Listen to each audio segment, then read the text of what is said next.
सबसे पहले आप सबका धन्यवाद कि आप लोग यहाँ पर आए। क्षमा चाहूँगा कि थोड़ा सा विलम्ब ज़रूर हुआ आने में। आप सब जान रहे हैं कि किस तरीके से पारिवारिक तौर पर जो एक क्षति पहुँची है। आज पहली बार ऐसा है कि मैं आप लोगों के बीच हूँ, एक प्रेस वार्ता कर रहा हूँ और पापा उस वक्त साथ में नहीं है। नहीं तो मुझे याद है कि जब भी ऐसी कोई प्रेस कॉन्फ्रेंस होती थी या कभी भी हम लोग का इंटरेक्शन होता था तो या तो पापा उसे खुद टीवी पर देख रहे होते थे और या फिर जैसे ही मैं जाता था तो वो तुरंत पूछते थे कि अच्छा बताओ क्या हुआ, क्या पूछा तुमने, क्या बोला। तो ये सारी बातें हैं, रह रहकर ऐसी चीज़ें दिमाग को कौंधती हैं, दिल को कौंधती हैं। सोचा नहीं था कि कभी कोई ऐसा दिन आएगा जब पापा के बिना मैं इस तरीके से अकेला बाहर होऊंगा। पर ये हिम्मत भी फिर मुझे पापा ही देते हैं। हमेशा उन्होंने मुझे कहा था कि अगर तुम्हारी सोच सही है, तुम्हारी डगर सही है, तुम्हारी राह सही है तो अकेले चलने से कभी डरना मत। एक बात है जो हमेशा मेरा हिम्मत आज भी बढ़ाती है। पापा हमेशा कहते थे कि शेर का बच्चा होगा तो जंगल चीर के निकलेगा, गीदड़ होगा तो मारा जाएगा। शेर का बच्चा हूँ, जंगल को चीरने निकला हूँ।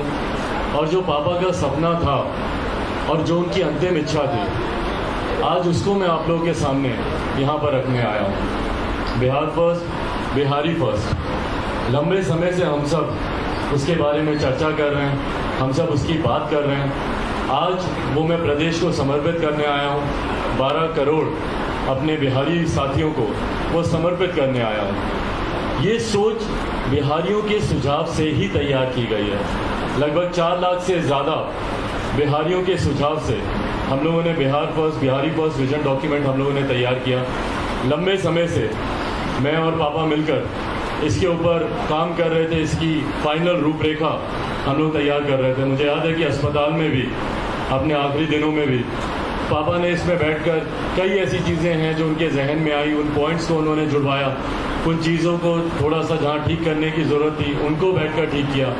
इसके लिए जिस समिति का हम लोगों ने गठन किया, उस समिति के साथ निरंतर अस्पताल से भी पापा फ़ोन पर बात करते रहे, उनसे चर्चा करते रहे कि इसमें ये चीज़ को ऐसे करना चाहिए। उनका एक अपना सक्रिय राजनीति का 51 साल का बेदाग सक्रिय राजनीति का उनका अनुभव है। उस अनुभव का सारांश भी है ये Bihar first, Bihari first vision document. इसमें बिहार की शायद ही कोई ऐसी समस्या हो जिसका हम लोगों ने समाधान नहीं किया हो। मेरी राजनीति सकारात्मक राजनीति की मैं सोच रखता हूँ। युवा हूँ, पढ़ा लिखा हूँ, जानकार हूँ और बिहारी हूँ। और एक ऐसा बिहारी जो देश और दुनिया भी घूमा हुआ है। बाकी प्रदेशों की तुलना में मेरा बिहार कहाँ है मैं जानता हूँ, क्योंकि कहीं ना कहीं उन प्रदेशों में या तो मैं रहा हूँ या मैंने काम किया। और ये मेरे लिए चिंता का विषय रहा है। दुनिया का मापदंड अगर आप भूल जाएं, देश का ही मापदंड देखें तो हमारा प्रदेश, हमारा देश विकास के नए मापदंड तैयार कर रहा है। मौजूदा प्रधानमंत्री आदरणीय नरेंद्र मोदी जी के नेतृत्व में हम लोग रोज नए पैरामीटर्स हम लोग हासिल कर रहे हैं, रोज नए लक्ष्य हम लोग प्राप्त कर रहे हैं। पर वहीं दूसरी तरफ अगर हम लोग बिहार को देखें तो आज भी हमारा मापदंड इतना छोटा है विकास को लेकर। मैं नहीं मानता भैया कि नली गली बनाने से विकास होगा, और नली गली तो कब की बन गई होनी चाहिए थी। मैं नहीं मानता कि बाढ़ का पानी अगर आपके हर घर तक पहुंचे तो उसे हर घर नल जल योजना से उसको जोड़ा जा सके। ये तमाम चीजों का समाधान अभी तक हो जाना चाहिए था। आज अगले 5 साल का विजन क्या है हमारे मुख्यमंत्री जी का? विजन है कि हम हर खेत को हम बिजली पहुंचाएंगे। भैया ये बिजली अभी तक पहुंच गई होनी चाहिए थी। कृषि प्रधान प्रदेश है हमारा, अभी तक ये प्राथमिकता पर होना चाहिए था कि हर खेत को बिजली, हर खेत को पानी, ये प्राथमिकता पर हम लोग को लेकर चलना चाहिए था, ना कि 15 साल के बाद आप इन चीजों का जिक्र करें। पलायन हमारे प्रदेश की जो सबसे बड़ी समस्याओं में से एक है। आप देखिएगा धीरे धीरे करके देश, जहां एक तरफ हमारा युवा देश है, जहां हम लोग बात करते हैं कि भैया 70% आबादी भारत में ऐसी है जिनकी आयु 35 वर्ष से कम है, और ये बहुत बड़ी ताकत होती है। युवा ही भारत का भविष्य है, युवा ही नई सोच लेकर आएंगे, युवा ही बिहार को आगे लेकर जाएंगे। पर चिंता का विषय है युवाओं का पलायन। जहां देश हमारा युवा है वहीं प्रदेश हमारा धीरे धीरे बुजुर्ग होता जा रहा है। क्यों? क्योंकि सारे युवाओं का पलायन हमारे प्रदेश से होने लग गया है। रोजगार के लिए हो, शिक्षा के लिए हो, विभिन्न और कारणों से हो, व्यवसाय के लिए हो, पर जितने भी युवा हैं वो हमारे प्रदेश से धीरे धीरे पलायन करते जा रहे हैं, दूसरे प्रदेशों में जा रहे हैं, वहां पर रोजगार कर रहे हैं या शिक्षा हासिल कर रहे हैं। ये तमाम चीजें मेरे लिए चिंता का विषय है। और जब तक इन तमाम बिंदुओं पर हम लोग चर्चा नहीं करेंगे, जिस तरीके से यहाँ पर छात्रों की हालत है, जिस तरीके से शिक्षा प्रणाली है या जिस तरीके से स्वास्थ्य सेवाएं हैं, जब तक हम लोग हर सेगमेंट को टारगेट नहीं करेंगे, तब तक जो विकसित बिहार का हम लोग का सपना है शायद हम लोग उसको पूरा नहीं कर पाए। और यही कारण है कि एक लंबा समय बीत गया, लगभग 3 दशक, पिछले 3 दशक हम लोग सिर्फ बिहार में विकास की चर्चा ही करते रहे, पर सही मायनों में जो विकास यहाँ पे पहुंचना चाहिए था वो नहीं पहुंच पाया। अभी तक हम लोग अपने प्रदेश में सिर्फ जातीय समीकरण के आधार पर सरकारें बनती रही, सरकारें गिरती रही। अभी भी कई ऐसे सत्ताधारी नेता हैं जो सिर्फ वोट बैंक की पॉलिटिक्स करते हैं। किसी ने ईमानदारी से बिहार को आगे लेकर जाने की सोच नहीं रखी। मौजूदा मुख्यमंत्री को भी देखकर मुझे ताज्जुब होता है, आश्चर्य होता है कि भैया आप किस तरीके से जातीयता को आप बढ़ावा देते हैं, जहां एक तरफ बिहार का नेतृत्व करने के नाते आपकी प्राथमिकता होनी चाहिए कि कैसे जाति व्यवस्था हमारे प्रदेश से खत्म हो, कैसे कम्युनलिज्म, और हमारे मुख्यमंत्री बोलते हैं कि भैया जीरो टॉलरेंस है हमारा कम्युनलिज्म के प्रति, सांप्रदायिकता के खिलाफ हमारा जीरो टॉलरेंस है। पर वहीं दूसरी तरफ खुद जो व्यक्ति जातीयता को, जो व्यक्ति सांप्रदायिकता को बढ़ावा देता हो, उसके नेतृत्व में बिहार के विकास की कल्पना करना उचित नहीं है। जिन्होंने इससे बांटो और शासन करो की राजनीति को अपनाया, जब अंग्रेज हम लोग को बांटते थे और हम लोग के ऊपर रूल करते थे, डिवाइड एंड रूल की पॉलिसी वहां से आई थी, और वही कार्य आज के मुख्यमंत्री हमारे करते हैं। दलित को महादलित, पिछड़ा को अति पिछड़ा, और सबको वोट बैंक बनाया गया। अपीसमेंट की पॉलिटिक्स उसके बाद शुरू की गई कि भैया तुमको हम ये दे देंगे, तुमको मुफ्त में हम ये दे देंगे। बताइए, जिस प्रधानमंत्री की सोच ये हो कि तुम्हारे परिवार में किसी की हत्या होगी तब तुम्हें सरकारी नौकरी मिलेगी, और वैसे सरकारी नौकरी को लेकर मुख्यमंत्री बोलते हैं कि भैया सरकारी नौकरी कहाँ कोई देता है, कौन से देश में ये परंपरा है कि वहां पे सरकारी नौकरी दी जाए? भाई क्यों नहीं है? आप मुख्यमंत्री हैं हमारे प्रदेश के। आज अगर हम लोग रोजगार की अगर अपेक्षा रखेंगे तो आपसे नहीं रखेंगे तो किससे रखेंगे? सरकारी नौकरी आप दे नहीं सकते। कारखानों को लेकर आपने हाथ खड़े कर लिए।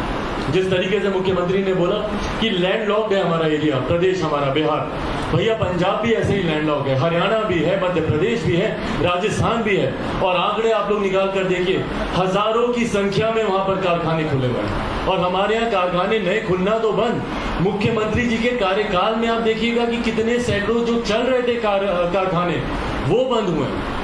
निरंतर मैंने मुख्यमंत्री से आग्रह किया कि सर सबसे पहले जितनी बंद मिलें पड़ी हैं उसको हम लोग को खुलवाने का काम करना चाहिए। पेपर मिल हो, चीनी मिल हो, कई ऐसे कारखाने, उसमें यंग आईटी प्रोफेशनल्स की टीम को आप हायर कीजिए और उन प्रोजेक्ट को कैसे फाइनेंशियली वायबल किया जाए उस पर हम लोग को काम करने की जरूरत है। नहीं, मुख्यमंत्री की सोच ही नहीं है उस तरफ से, ना शिक्षा को लेकर, ना रोजगार को लेकर। इतनी युवा विरोधी सोच के साथ हमारे मुख्यमंत्री हैं, वो चाहते ही नहीं है कि हमारे प्रदेश का युवा आगे बढ़े, और यही कारण है युवाओं का पलायन हमारे प्रदेश से होता जा रहा है। और मुख्यमंत्री तो कहते हैं कि भैया जितने युवा हैं वो अनुभवहीन होते हैं। ताज्जुब होता है मुझे, क्योंकि मुख्यमंत्री जी ने अपनी राजनीतिक शुरुआत भी युवा के तौर पर ही की थी। छात्र आंदोलन से वो निकले थे, जेपी के दौर से वो निकले थे, और उस वक्त उनकी जो राजनीति थी वो छात्र आंदोलन छात्रों युवाओं के लिए ही था। और आज जब दूसरे युवा आगे बढ़ना चाहते हैं, मेरे जैसे युवा जब विकास की सोच लेकर आना चाहते हैं, तो सबसे ज्यादा अगर हम लोग की कोई टांग खींचने का काम करता है, हम लोग को कोई पीछे धकेलने का काम करता है, तो हमारे मुख्यमंत्री ही वो काम करते हैं। जो मुख्यमंत्री अपने प्रदेश के युवाओं को आगे नहीं बढ़ने दे सकता, तो वो प्रदेश हमारा कैसे आगे बढ़ेगा? इन तमाम चिंताओं पर हम लोग को काम करने की जरूरत है, और उसी की सोच के साथ हम लोगों ने बिहारी फर्स्ट विजन डॉक्यूमेंट लेकर आए हैं। उसके कुछ प्रमुख ऐसे बिंदु हैं जो मैं आप लोगों के मैं समक्ष रखना चाहता हूं कि किस सोच के साथ हम लोग चुनाव में जा रहे हैं। मेरी सोच सकारात्मक है, पॉजिटिव, ऑप्टिमिस्टिक सोच वाला मैं व्यक्ति हूं। मैं चाहता हूं कि आने वाले 20 दिन पॉजिटिव तरीके से, सकारात्मक तरीके से, बिना किसी पे आरोप प्रत्यारोप लगाए हुए हम लोग सिर्फ और सिर्फ बिहार के विकास की बात करें। मैं आप लोगों के माध्यम से तमाम 12 करोड़ बिहारियों के सिर्फ 20 दिन अपने लिए चाहता हूं। इन 20 दिनों में ना सिर्फ बिहारी फर्स्ट को आप समझें, बल्कि इस बात का भी आप लोग आकलन करें कि पिछले 30 साल क्या जो दूसरे प्रदेशों को मिले वैसे ही हमारे प्रदेश को मिले? जहां दूसरे प्रदेश दिन दुगनी रात चौगुनी तरक्की से आगे बढ़े, क्या हमारा प्रदेश वैसे आगे बढ़ पाया? ये 20 दिन हमारे आने वाले 50 साल को निर्धारित करेंगे। ये 20 दिन यहाँ से एक नई आधारशिला रखेंगे। और अगर कहीं गलती से मौजूदा मुख्यमंत्री अगर इस चुनाव में जीत जाते हैं तो हमारा प्रदेश हार जाएगा, हमारा प्रदेश पुनः बर्बादी की कगार पर जाकर खड़ा हो जाएगा, हमारा प्रदेश का युवा फिर से पलायन करने को मजबूर हो जाएगा। मेरी आने वाली पीढ़ी, जितने युवा साथी हैं, उनकी आने वाली पीढ़ी पुनः पलायन करने को मजबूर हो जाएगी। इसीलिए साथियों, आप सबके माध्यम से मैं चाहता हूं कि हम लोग Bihar first, Bihari first vision document को हम लोग समझें। उसको आज मैं प्रदेश को जहां एक तरफ समर्पित कर रहा हूं, आप सबके माध्यम से मैं चाहता हूं कि उसके ऊपर ज़्यादा से ज़्यादा चर्चा हो। पहले मैं चाहता हूं कि इसका विमोचन करके हम लोग आपके समक्ष भी एक कॉपी दे दें। आइए।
चलिए।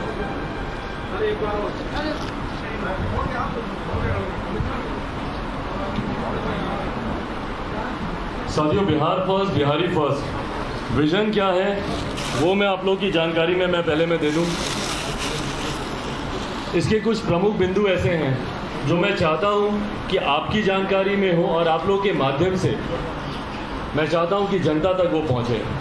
इसमें पहले पन्ने पे जो इस विजन डॉक्यूमेंट का सारांश मैंने तैयार किया है, मेरी क्या सोच है, मैं क्या सोचता हूं, पापा क्या सोचते थे बिहार को लेकर, ये तमाम बातें। और मुझे लगता है कि पापा का एक आखिरी लेख पापा ने बिहार के बारे में, मेरे बारे में, इसके आखिरी पन्ने पर अगर आप देखेंगे तो पापा क्या सोचते थे, उनकी क्या सोच थी, उन्हीं के हस्ताक्षर के साथ उसको भी हम लोगों ने यहाँ पर पॉइंट आउट किया है। साथियों, इसके दो चार जो प्रमुख बिंदु हैं उसको मैं बताता हूँ। जहाँ इसकी शुरुआत मैंने इस लाइन से की है कि मेरा बिहार मेरा अभिमान रहा है, जिसकी पहचान सदियों से रही है, और ये हम सब का अभिमान रहा है।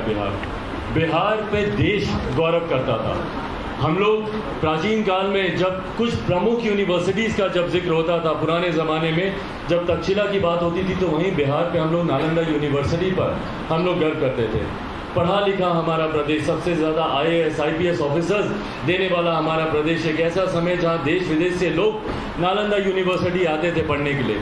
और वहीं आज आप देखिए शिक्षा की क्या स्थिति हो गई है, किस तरीके से यहाँ पर शिक्षा हर बीतते दिन के साथ बदहाल परिस्थिति में है। मेरे लिए भैया ये आज की भी तारीख में चिंता का कारण है कि क्यों सिर्फ हम बिहारियों को ही दूसरे प्रदेश जाना पड़ता है। कोरोना में अगर आप देखें, लॉकडाउन के समय आप देखें जिस तरीके से कोटा में बच्चे परेशान हो रहे थे, उनकी चिंताएं थी, घर वापस आना चाहते थे, पर मेरी चिंता थी कि आज भी क्यों मेरे बच्चों को कोटा जाना पड़ता है पढ़ाई के लिए, क्यों इस तरीके की व्यवस्था हम लोग पटना में नहीं करते। आप कोटा का अगर आप देखें, वहाँ पे पढ़ने वाला बिहारी, पढ़ाने वाला बिहारी, अधिकांश शैक्षिक संस्थानों के जो मालिक हैं वो बिहारी, पर व्यवस्था राजस्थान की। क्यों ये व्यवस्था हम लोग बिहार में नहीं दे सकते? क्यों इस तरीके के एजुकेशनल हब हम लोग बिहार में नहीं बना सकते? आप शिक्षकों की हालत देखिए यहाँ पे किस बदहाल परिस्थिति में है। और हाल फिलहाल के दिनों में हम लोगों ने जिस तरीके से देखा, शिक्षकों का आक्रोश सड़क पर आया हुआ था।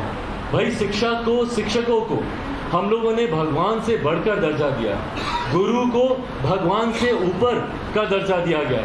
सबसे पहले अगर भगवान और शिक्षक सामने हो, आप भगवान का, आप गुरु के, अपने शिक्षक के आप चरण आप छूते हैं, वो ही आपकी नींव तैयार करते हैं, वही आने वाले समय का भविष्य, बिहार का भविष्य, युवाओं का भविष्य की वो नींव रखते हैं। और आज वही शिक्षक मुख्यमंत्री जी के कार्यकाल में लाठी खाते हैं, सड़क पर धरना करते हैं और उसके बाद उनकी सुनवाई सुनने वाला कोई नहीं। और उनकी मांग क्या? जायज़ मांग कि भैया समान कार्य के लिए समान वेतन हम लोग को मिलना चाहिए। कौन इस बात को गलत कह सकता है? अगर दो व्यक्ति हैं, एक ही तरीके का काम कर रहे हैं, तो एक की तनख्वाह आप दुगनी से तिगुनी करोगे और दूसरे की सैलरी आधे से भी कम रखेंगे। ये कहाँ का न्याय है? ये किस तरीके की सोच है? और उसके बाद जब वो अपने हकों के लिए वो लड़ते हैं तो आप उनके ऊपर लाठियाँ चलाते हैं, आप उनको अपमानित करते हैं, आप उनको बेइज्जत करते हैं। तो ये शिक्षा को लेकर जब तक हम लोग यहाँ की सिस्टम को नहीं बदलेंगे, बेहतर शिक्षा प्रणाली को हम लोग लागू नहीं करेंगे, ज़्यादा से ज़्यादा मेडिकल कॉलेज, ज़्यादा से ज़्यादा इंजीनियरिंग कॉलेज और ये तमाम तरीके की व्यवस्था, आप लोग जब इस विजन डॉक्यूमेंट को पढ़ेंगे, शिक्षा के क्षेत्र में हम लोगों ने तमाम तरीकों की इन प्रावधानों का हम लोगों ने जिक्र किया है कि कैसे हर 2-1 जिले पे हम लोग मेडिकल कॉलेज खोलना चाहते हैं, इंजीनियरिंग कॉलेज खोलने की हम लोगों ने व्यवस्था की है। और मैं खुद पढ़े लिखे परिवार से आता हूँ, पढ़ा लिखा 21वीं सदी का लड़का हूँ और मैं जानता हूँ कि शिक्षा का महत्व क्या है। जब तक हमारा प्रदेश बढ़ेगा नहीं, ये मूल इसके आधार में है शिक्षा। जब तक आप पढ़ेंगे नहीं, आप जागरूक नहीं होंगे, आप जागरूक नहीं होंगे, आप अपने अधिकारों को नहीं जानेंगे। अधिकारों को जानना ज़रूरी है, अधिकारों के लिए लड़ना ज़रूरी है, जो शिक्षा आपको देगी। तो इन तमाम चीज़ों का जिक्र हम लोगों ने किया है कि किस तरीके से शिक्षा ज़रूरी है। वहीं अगर आप स्वास्थ्य की अगर आप बात करें, स्वास्थ्य के क्षेत्र में जिस तरीके से आज के हालात है, आप किसी भी प्राथमिक स्वास्थ्य केंद्र चले जाइए, किस जर्जर हालत में है हमारे वहाँ के अस्पताल। और अस्पताल तो दूर की बात, वहाँ पर आपको डॉक्टर ही नहीं मिलेंगे। रात बेरात आप सब लोग गवाह हैं, आप लोग के परिवार का कोई ना कोई सदस्य बिहार के किसी ना किसी प्रखंड के, किसी ना किसी पंचायत के, किसी ना किसी गांव में आज भी होगा और आप सब लोग इससे वाकिफ होंगे। रात बेरात अगर किसी को तकलीफ आ जाए, किसी को कोई कठिनाई आ जाए, तो उसके पास कोई जगह नहीं होती जाने की। सरकारी अस्पतालों में, अधिकांश अस्पतालों में डॉक्टर ही उपलब्ध नहीं होते। क्यों नहीं होते, ये प्रश्न उठना चाहिए।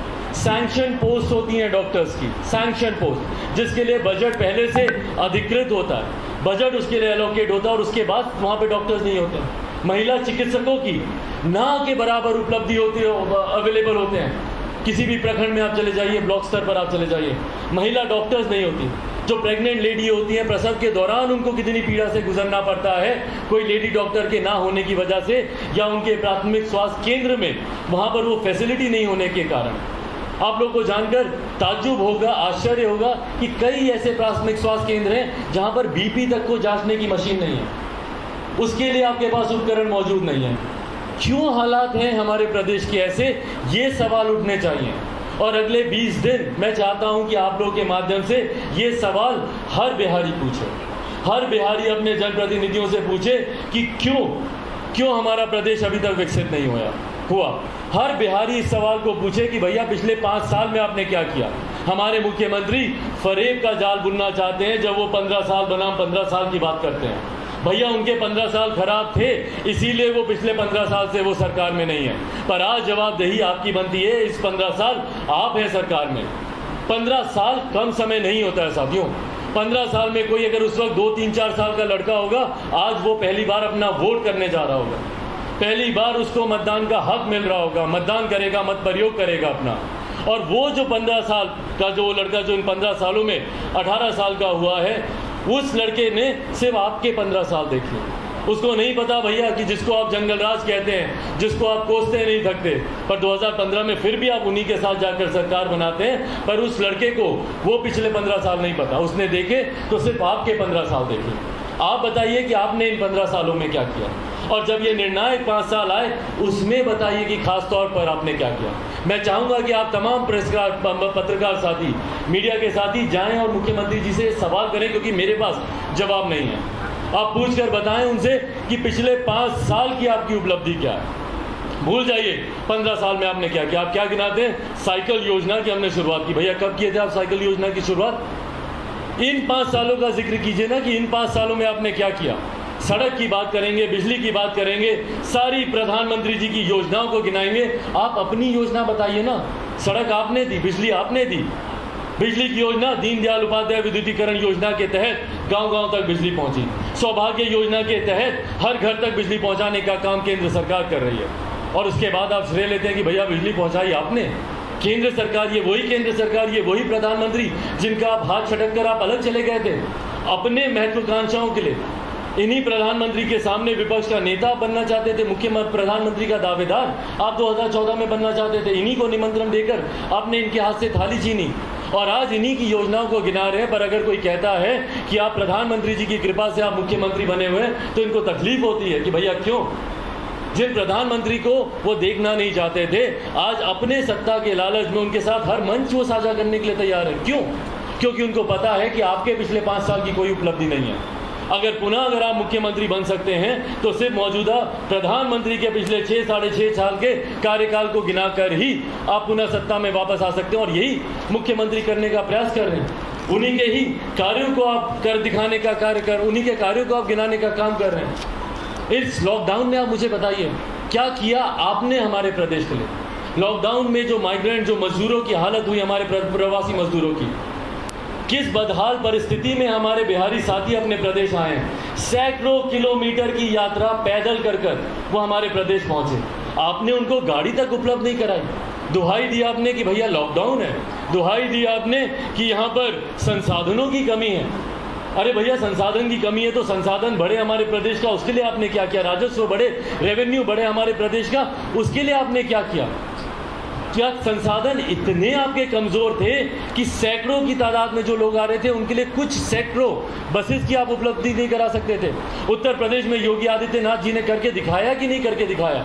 और आप निरंतर दुहाई किस बात की दे रहे थे कि हमारे पास संसाधन नहीं है, लॉकडाउन है, किसी भी बिहारी को बिहार की सीमा में नहीं घुसने दिया जाएगा। शर्मनाक बयान मुख्यमंत्री का, शर्मनाक बयान। और उसके बाद भावुक होकर मुख्यमंत्री क्या बोलते हैं कि अरे उन्हें हम प्रवासी नहीं बुलाते, उन्हें हम प्रवासी नहीं मानते। अरे आपके मानने नहीं मानने से क्या होगा मुख्यमंत्री जी? प्रवासी हैं वो। प्रवासी नहीं होते तो आज अपने घर परिवार वालों के साथ रह रहे होते, अपने गांव में अपने माता पिता, दादा दादी, चाचा चाची, नाना नानी के साथ रह रहे होते, बुढ़ापे में उनकी सेवा कर रहे होते और अपना भविष्य बिहार में रहकर बना रहे होते, ना कि दूसरे प्रदेश में रह रहे होते प्रवासियों की तरह। और बोलते हैं कि हम उनको प्रवासी नहीं मानते। आपके मानने से क्या होगा?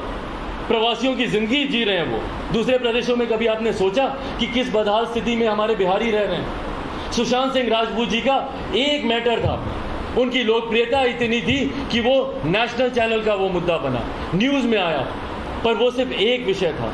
ऐसे सैकड़ों बिहारी हैं जिनकी किस परिस्थिति में वो अपनी ज़िंदगी गुजार रहे हैं या गुजारते गुजारते खुद गुजर चुके हैं, इसकी जानकारी भी मुख्यमंत्री को नहीं। मैं चाहता था कि सुशांत सिंह राजपूत जी का मुद्दा एक उदाहरण बने, एक पैरामीटर बने आने वाले समय में, ताकि दूसरे प्रदेशों में रह रहे बिहारियों को इस बात का विश्वास हो कि मेरा मुख्यमंत्री मेरे साथ है। पर सुशांत सिंह राजपूत जी के मैटर में भी जब तक मुख्यमंत्री ने, जब तक उनके परिवार के लोगों ने FIR दर्ज नहीं कराई, तब तक इन्होंने यहाँ से कोई पहल नहीं की। उस वक्त उन्होंने एक शब्द बोलना, हफ्तों बीत गए थे, मुख्यमंत्री ने एक शब्द नहीं बोला। तो सोचिए आज अगर कोई मजदूर दूसरे प्रदेश में, उसकी जान अगर ऐसे ही जाती है, उसका निधन ऐसे ही होता है, तो क्या मुख्यमंत्री उस पर बोलेंगे? क्या उनको जानकारी होगी? नहीं जानकारी होगी। लॉकडाउन के दौरान मैंने पूछा था मुख्यमंत्री से कि आप मुझे आंकड़े बताइए कि कितने बिहारी दूसरे प्रदेशों में रह रहे हैं, महाराष्ट्र में कितने, गुजरात में कितने, कर्नाटका में कितने, तमिलनाडु में कितने। आंकड़े नहीं है इनके पास। हम लोगों ने बात की है बिहार फर्स्ट, बिहारी फर्स्ट में कि अलग से एक प्रवासी मंत्रालय का हम लोग गठन करेंगे। एक मंत्री की जिम्मेदारी होगी पूरी तरीके से, जिसका काम सिर्फ ये होगा कि दूसरे प्रदेश में जो बिहारी रह रहे हैं उसका संरक्षण करें। जैसे हम लोग का विदेश मंत्रालय राष्ट्रीय स्तर पर काम करता है, ताकि दूसरे देशों में जो लोग रह रहे हैं उनको कहीं ना कहीं संरक्षण देता है, उनके साथ रहता है, उनके दुख सुख में उनका ख्याल रखता है। पर एक तो आपने बिहारियों को अपने प्रदेश में रहने नहीं दिया और दूसरे प्रदेशों में मरने के लिए आपने छोड़ दिया। चिंता तक नहीं की, कभी दोबारा उनकी सुध नहीं पूछी। लॉकडाउन के समय वो कैसे हैं, ठीक हैं, नहीं हैं, रहने की व्यवस्था है, खाने की व्यवस्था है, सामाजिक दूरी की बात तो ये प्रधानमंत्री जी की बातों को सुनकर दोहराते रहे। पर देखिए दूसरे प्रदेशों में एक एक छोटे से कमरे में 15-15, 16-16, 20-20 बिहारी रहने को मजबूर हैं। कैसे सामाजिक दूरी का पालन होगा वहाँ पर? और उसके बाद मुख्यमंत्री हमारे खामोश। यहाँ पर जब हमारे नेता, मेरे अभिभावक, मेरे पिताजी रामविलास पासवान जी, जब उन्होंने निरंतर कोरोना काल में निरंतर बिहार के मुख्यमंत्री से बात कर हो, उप मुख्यमंत्री से बात कर हो, यहाँ के अधिकारियों से बात कर हो, ताकि किसी को राशन की कमी यहाँ पर नहीं हो, पापा दिन रात लगे रहे, उनकी तबीयत खराब थी, अस्पताल से वीडियो कॉन्फ्रेंसिंग वो करते थे। लगभग 15 लाख के करीब लाभार्थियों की सूची पेंडिंग थी जो बिहार सरकार ने 2014 से नहीं दी थी। उसके लिए पापा निरंतर प्रयासरत रहे कि जो लाभार्थी हैं कम से कम उनका नाम तो खाद्य सुरक्षा कानून के साथ जुड़े, ताकि उनको तो इस योजना का लाभ हो, ताकि उनके पास राशन पहुंचे। पर मुख्यमंत्री के कान पे जूं तक नहीं रेंगती थी। मुख्यमंत्री एकदम खामोश, और उसके बाद कहते हैं कि हमने राशन पहुंचाया। भैया सब केंद्र सरकार की योजना। पापा ने ना सिर्फ राशन बिहार तक पहुंचवाने का काम किया, बल्कि बाढ़ प्रभावित इलाकों में उनकी तरफ से स्पष्ट तौर से कहा गया था कि उनके घर तक राशन पहुंचना चाहिए। देश में आप देख लीजिए, कहीं पर जहाज के माध्यम से, कहीं पर अंडमान निकोबार जैसे इलाकों में पानी के जहाज के माध्यम से हो, हवाई मार्ग के माध्यम से हो, सड़क मार्ग के माध्यम से हो, पहाड़ी इलाकों में घोड़ों के माध्यम से हो, उन्होंने राशन पहुंचाने का काम किया। दुख सुख की घड़ी में जो आपके साथ खड़ा होता है, सही मायनों में वो आपका नेतृत्व करने का हकदार होता है। हमारे मुख्यमंत्री ना लॉकडाउन में, ना जल जमाव में, ना बाढ़ के समय, क्यों हमारे प्रदेश को, भैया आपके रहते हुए 15 साल में आप बताइए ना कि प्रदेश में बाढ़ नहीं आएगी, उसके लिए आपने क्या किया? आज मैं कोई ज्योतिष नहीं हूं, मैं कोई एस्ट्रोलॉजर नहीं हूं, पर आज मैं प्रेडिक्शन कर सकता हूं कि अगले साल बरसात में जून जुलाई अगस्त का महीना देखिएगा, पुनः वैसे ही बाढ़ आएगी जैसे पिछले 15 साल से आ रही है। क्या सबक लिया आपने कोसी के बाढ़ से? क्या सबक लिया हर साल जब बाढ़ आती है? इनको मैंने जानकारी दी, सुझाव दिए कि भैया नदियों को जोड़ने की योजना पर हम लोगों को काम करना चाहिए। बिहार का भूगोल ऐसा है कि आधा इलाका बाढ़ प्रभावित रहता है, आधा इलाका सुखाड़ प्रभावित रहता है। हम लोग को कैनल्स बनाने की ज़रूरत है। जहाँ पे ज़्यादा पानी होता है वहाँ पर कैनाल बना के आप ऐसे इलाकों में पानी को डाइवर्ट कीजिए, वहाँ पर लेकर जाइए जहाँ पर पानी कम होता है, जहाँ पे सुखाड़ का इलाका है, जहाँ पे पानी की व्यवस्था नहीं हो पाती है। पर इन तमाम चीज़ों पर मुख्यमंत्री एकदम खामोश। आप मुझे बताइए ना, राजस्व की कमी, संसाधन की कमी की दुहाई मुख्यमंत्री देते हैं। ये तमाम जितनी बातें कर रहा हूँ, नदियों को जोड़ने का जिक्र हो, तमाम ये विषय जो मैंने आपके सामने रखे हैं, इन तमाम का जिक्र मैंने बिहारी फर्स्ट विजन डॉक्यूमेंट में मैंने किया। संसाधनों की कमी है, हम लोग को विशेष राज्य का दर्जा मिलना चाहिए, विशेष राज्य का दर्जा मिलना चाहिए। बिल्कुल मैं मानता हूँ कि विशेष राज्य का दर्जा हमारे प्रदेश को मिलना चाहिए। मैं हूँ इनके साथ, मैं इनका समर्थन करता हूं जब ये बोलते हैं कि विशेष राज्य का दर्जा मिलना चाहिए। पर आप मुझे बताइए कि पिछले 15 सालों में बिहार का राजस्व बढ़े, उसके लिए आपने क्या किया? यहाँ पर आईटी सेक्टर्स आए, आईटी जॉब आए, उसके लिए आपने क्या किया? आखिरी बार हमारे मुख्यमंत्री ने कब इन्वेस्टर समिट बुलाया था, मुझे नहीं याद। जब तक आप निवेशकों को यहाँ पर बुलाएंगे नहीं, सिंगल विंडो क्लियरेंस आप नहीं देंगे, तब तक निवेशक यहाँ पे निवेश कैसे करेगा? जितने भी निवेशक हैं उनकी इच्छा शक्ति दम तोड़ देती है जब तक वो कहीं से क्लियरेंस ले पाते हैं। सिंगल विंडो सिस्टम देश भर में हमारे प्रधानमंत्री लागू करने के लिए प्रयासरत हैं, लगे हुए हैं, ताकि ज़्यादा से ज़्यादा निवेश हो, एफडीआई के माध्यम से हो, विभिन्न और माध्यमों से हो। पर हमारे मुख्यमंत्री बिहार में कैसे निवेश हो उसके लिए उनको चिंता ही नहीं है। लैंड रिफॉर्म्स लंबे समय से हम लोग के यहाँ नहीं दिए गए हैं।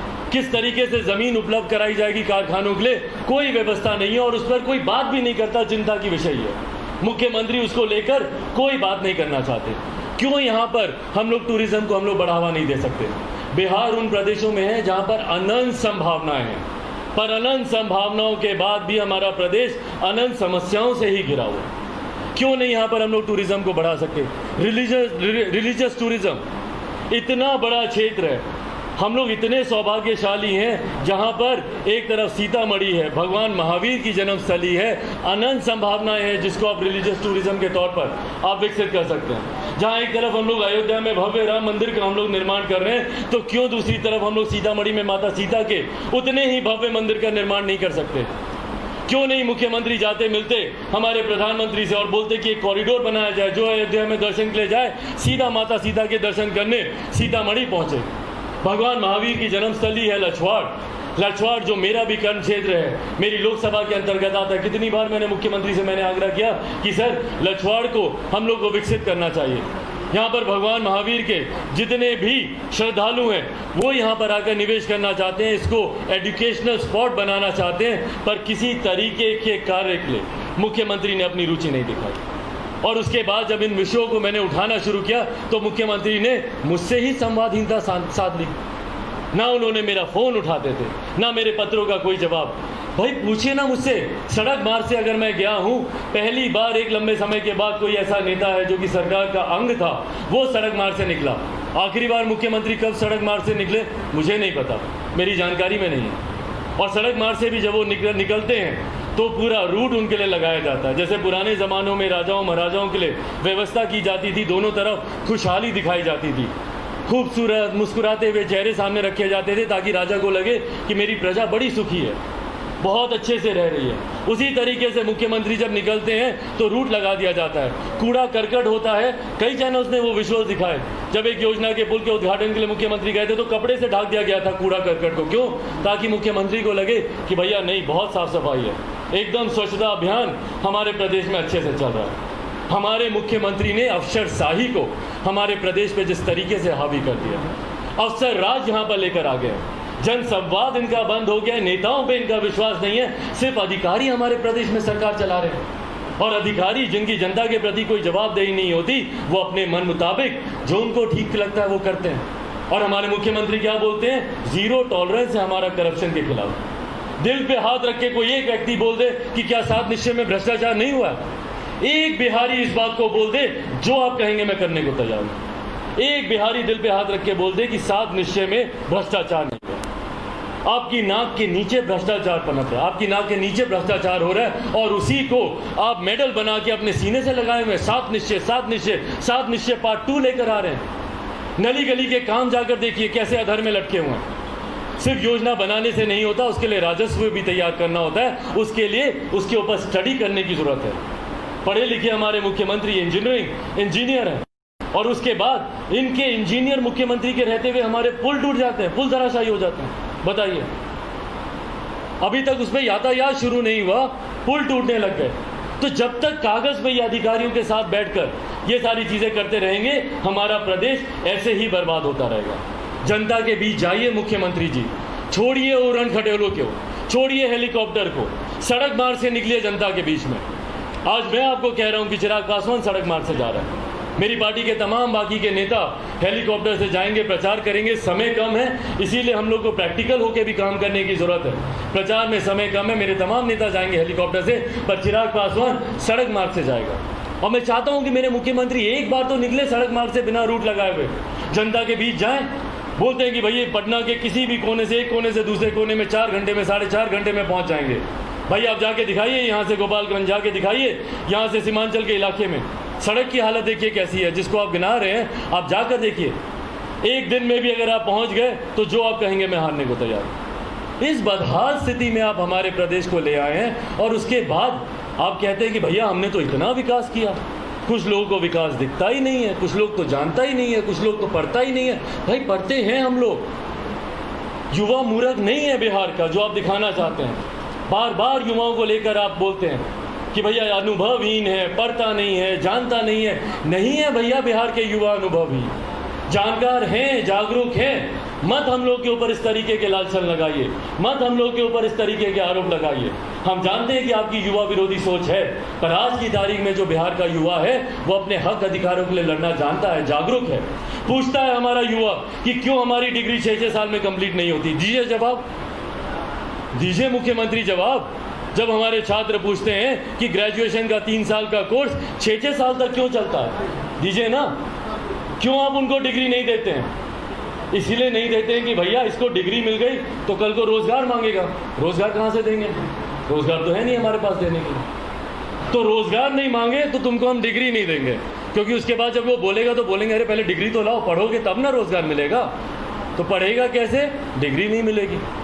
तो एकदम विशियस सर्कल बना दिए हैं, भंवर बना दिए हैं। जहां से शुरू हो रहा है वहीं खत्म हो रहा है, फिर वहीं से शुरू हो रहा है वहीं खत्म हो रहा है। समस्या भी वही, समाधान भी वही, समस्या फिर वही। तो जहां से आप शुरू करते हैं घुमा फिरा के वहीं पहुंच जाते हैं। 30 साल पहले जिस विकास की सोच के साथ विपक्ष ने शुरुआत की थी, आज सत्ताधारी फिर वहीं पे पहुंचे हुए। मिला क्या हम लोग को? कुछ नहीं। इसीलिए साथियों आप लोगों से आग्रह करता हूं, 20 साल 30 साल दिए पिछले बिहार ने, विश्वास कर विभिन्न राजनीतिक दलों पर, विभिन्न राजनीतिक नेताओं पर 20 साल दिए, और उन्होंने सिर्फ हम लोग को वोट बैंक बनाया। दलित वोट बैंक, पिछड़ा वोट बैंक, मुख्यमंत्री ने सोशल इंजीनियरिंग का नाम दिया। अति पिछड़ा वोट बैंक उन्होंने तैयार किया, महादलित वोट बैंक उन्होंने तैयार किया। भैया उसके बाद किया क्या बताइए तो? क्या अति पिछड़ा समुदाय जुड़ गया मुख्य धारा के साथ? क्या महादलित जुड़ गया मुख्य धारा के साथ? सब खुशहाल हो गए, सब समृद्धि आ गई। यहाँ पे कोई बिहारी अब दुखी नहीं है। भाई वोट बैंक बनाने से नहीं होता, हाथ में जब तक आप उनके इनकम नहीं देंगे, जब तक आप उनको सशक्त नहीं बनाएंगे, जब तक आप उनके हाथ को ताकत नहीं देंगे, जब तक प्रति व्यक्ति आय पर कैपिटा इनकम हमारे प्रदेश की नहीं बढ़ेगी, तब तक कोई विकास नहीं होगा। जातियों में बांटने का आप काम करते हैं, सब समाज को आपको एक साथ लेकर जाने की आपको बात करनी चाहिए। चिराग पासवान बोलता है धर्म ना जात करे सबकी बात, और मैं हूँ उस राह के साथ। मेरा मानना है कि अगर भारत में अगर कोई एक जाति है, और बिहार में खास तौर पर अगर एक जाति है, तो वो सिर्फ गरीबी है। और इस गरीब जाति में हर जात पात धर्म मजहब के लोग हैं। आप मुझे बता दीजिए ना कि क्या सारे अपर कास्ट के लोग यहाँ पे संपन्न है, खुश है, खुशहाल हैं? क्या गरीबी सिर्फ दलितों में है? क्या सिर्फ दलितों के यहाँ हत्या होती है? तो आपने जो नौकरी का जो आप लोगों ने लालच दिखाया, क्यों भैया? सिर्फ हत्या होने के बाद नौकरी मिलेगी? जीते जी किसी को नौकरी पाने का अधिकार नहीं है। और क्या मुख्यमंत्री जब बोलते हैं कि हत्या होगी, क्या इससे अपराध को बढ़ावा नहीं मिलेगा? किस तरीके से घटना घटी बक्सर में, दीजिए उसका जिम्मेदार कौन है? गृह मंत्री है ना मुख्यमंत्री होने के साथ साथ हमारे प्रदेश के। कौन जिम्मेदारी ले रहा है? कौन सा ऐसा दिन है जब हमारे प्रदेश में आपराधिक घटनाएं नेशनल चैनल्स की सुर्खियां नहीं बनती? जितने नेशनल चैनल्स के यहाँ पे आईडी पड़े, आप मुझे बताइए कि कौन से बीते दिन हैं जब नेशनल चैनल में सुर्खियां नहीं बना बिहार का अपराध? बिहार की छवि खराब कर दी आपने। और बिहारी अस्मिता की लड़ाई है मेरी। भैया बिहारी शब्द को आपने गाली बना दिया। मैं दिल्ली में रहा हूँ, बंबई में मैंने काम किया, पर आज तक मैंने कभी नहीं सुना कि कोई बंबई का लड़का बिहार आता हो शिक्षा के लिए, या कोई दिल्ली का लड़का बिहार जाता हो रोजगार के लिए। क्यों सिर्फ हम बिहारियों को ही दूसरे प्रदेश जाना पड़ता है शिक्षा के लिए, रोजगार के लिए? और वहाँ जाकर हम पर लाठियाँ चलाई जाती हैं, हमें गालियाँ दी जाती हैं, और मुख्यमंत्री मौन धारण कर कर बैठे रहते हैं। भाई एक शब्द तो बोलिए बिहारियों के बारे में जो दूसरे प्रदेशों में रहते हैं। वहाँ पर उनको गाली देने के लिए बिहारी शब्द बोल दिया जाता है। ए बिहारी कहाँ जा रहे हैं? बिहारी, ए बिहारी। अरे भैया बिहारी मेरा सम्मान है, और आपने उसको गाली बना दिया। मुख्यमंत्री क्या बोलते हैं? बिहारवासी, बिहारवासी। क्यों? क्योंकि बिहारी, इनको पता है कि शब्द को गाली बनाए। भाई बोलिए ना कि हम बिहारी हैं। मैं घर से हर से बोलता हूँ मैं बिहारी हूँ। किसी पंजाब के आदमी को तो मैंने नहीं देखा कि उसको अपने आप को पंजाबी बुलाने में उसको तकलीफ होती हो। या महाराष्ट्र के लोग तो घर से बोलते हैं कि भैया हम मराठी हैं। बंगाल के लोग बोलते हैं हम बंगाली हैं। पर बिहार के लोगों का नाम आता है बिहारवासी। क्यों? क्योंकि बिहारी शब्द नहीं बोलेंगे। आप मेरे सारे सोशल मीडिया के प्लेटफॉर्म देख लीजिए, मेरे ट्विटर हैंडल, हर एक जगह मैंने अपने नाम के सामने युवा बिहारी जोड़ा। मेरे ट्वीट देख लीजिए। मुझे ताज्जुब हुआ जब मैं ओपन लेटर्स जब मैंने लिखने शुरू किए, जब मैंने ट्वीट्स में जब मैंने बिहारी लिखना शुरू किया, मेरे कार्यालय के कुछ साथियों ने आके कहा कि भैया बिहारी नहीं, बिहार वासियों के लिए हम लोग ये योजना लाए, ऐसा लिख देते हैं। क्यों भैया? क्यों बिहारी नाम हम नहीं बोलेंगे? क्यों बिहारी शब्द का हम इस्तेमाल नहीं करेंगे? इसी की ही लड़ाई है मेरी, बिहारी अस्मिता की लड़ाई, बिहार के खोए हुए गौरव की लड़ाई।